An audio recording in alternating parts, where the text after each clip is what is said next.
This is page 6. I'm going to try to do the entire thing. Here we go.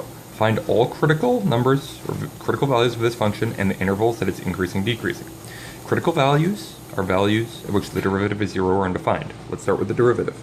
So the derivative of this thing, f prime of x, hopefully this isn't news to anyone, it's 15x to the fourth minus 30x squared. There's your derivative. Okay? Critical values are where that's 0 or undefined. It's not going to be undefined anywhere, so it's where it's 0. Here's a nice little algebra move. I'm going to yank out 15x squared. I'm going to get x squared minus 2 equals 0. Okay, so where does this thing equal 0? Well, over here, if this is 0, x would be 0.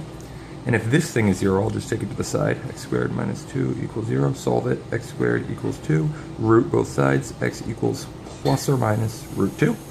Okay, so x equals root 2 or x equals negative root 2. Okay, these are my critical values. Okay, now I want to know when the function's increasing or decreasing. Great, make a little line chart.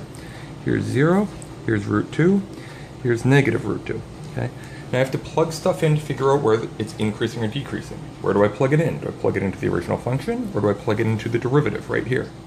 Well, I want to know where it's increasing or decreasing. That's what the derivative tells us.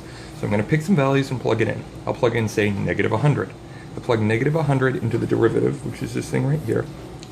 This piece is positive, this piece is positive, the whole thing's positive. Let's plug in something in here. Let's plug in negative 1.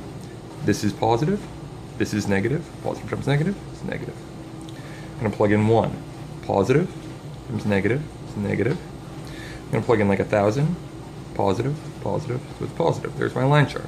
Okay, I'm not going to write it right here, but now this is where the first derivative is positive and negative, so it's in, I'll write it now because it's going to be my answer key anyway.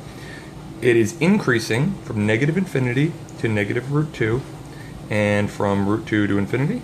This is where it's increasing, and it's decreasing from negative root 2 to root 2. So it's increasing, decreasing. All right, let's look at these.